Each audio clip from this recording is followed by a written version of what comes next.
ഈ തദ്ദേശ തെരഞ്ഞെടുപ്പിൽ കേരളം ഒന്നാകെ ആഞ്ഞടിച്ച UDF തരംഗമാണ് PJ ജോസഫിനും ഗുണം ചെയ്തത്. ആ UDF തരംഗത്തിൽ തന്നെയാണ് ജോസ് കെ മാണി വിഭാഗം കടപുഴകി വീഴുകയും ചെയ്തത്. അതുകൊണ്ട് തന്നെ ആ തരംഗത്തിന്റെ ഭാഗമായുള്ള ഒരു വിജയമാണ് ജോസഫിന് ലഭിച്ചത്.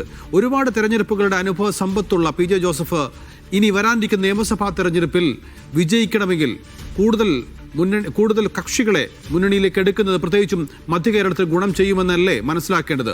ഇതിൽ അദ്ദേഹം കൂടുതലായി വിശദീകരിക്കുന്നത് എന്താണ്? അതുമായി ബന്ധപ്പെട്ട് PJ ജോസഫ് വിശദമാക്കുന്നത് ഇപ്പോൾ തന്നെയും ശക്തമാണ് എന്ന് തെളിയിക്കപ്പെട്ടിരിക്കുന്നു. അദ്ദേഹം പറയുന്ന വാക്കിതാണ്, കാറ്റ് മാറി വീശിയിരിക്കുന്നു എന്നുള്ളതാണ്.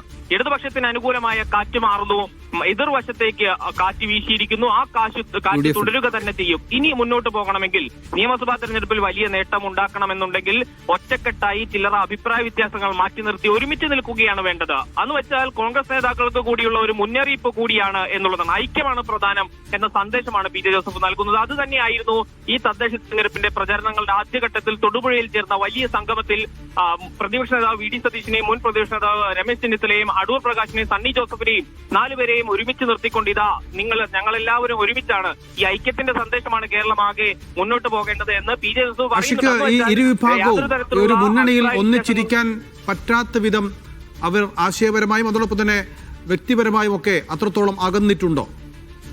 ആ നിലയിൽ ഒരു അകൽച്ച ഒരുപക്ഷെ അണികൾക്കിടയിലോ നേതാക്കൾക്കിടയിലോ ഇല്ല എന്നുള്ളതാണ്. പക്ഷേ തന്റെ രാഷ്ട്രീയ പ്രാധാന്യം ഉറപ്പിക്കുക എന്നുള്ളത് PJ ജോസഫിനെ സംബന്ധിച്ചുള്ളത് ഈ ഘട്ടത്തിൽ വളരെ നിർണായകമാണ്. തന്റെ രാഷ്ട്രീയ പ്രാധാന്യം അടിക്കട്ട് ചോദ്യം ചെയ്യപ്പെടുന്ന ഒരു ഘട്ടത്തിലേക്ക്, ഈ PJ ജോസഫ് വിഭാഗത്തിന്റെ അടിത്തറ തന്നെ ചോദ്യം ചെയ്യുന്ന ഒരു സാഹചര്യത്തിലേക്ക് ഈ തിരഞ്ഞെടുപ്പിന് മുമ്പുള്ള ഘട്ടം മാറിയിരുന്നു. ഒരുപക്ഷെ PJ ജോസഫ് വിഭാഗം PJ ജോസഫിന്റെ കാലാന്തരം ലയിക്കപ്പെടും, മാണി വിഭാഗത്തിൽ ലയിക്കപ്പെടും എന്നുള്ള ചർച്ചകളടക്കം ഉണ്ടായ ഘട്ടം ഉണ്ടായിരുന്നു. അങ്ങനെ PJ ജോസഫ് വിഭാഗത്തിന്റെ അസ്തിത്വത്തെ തന്നെ ചോദ്യം ചെയ്യുന്ന ഒരു രാഷ്ട്രീയ സാഹചര്യം രൂപപ്പെട്ടു വന്നിരുന്നു.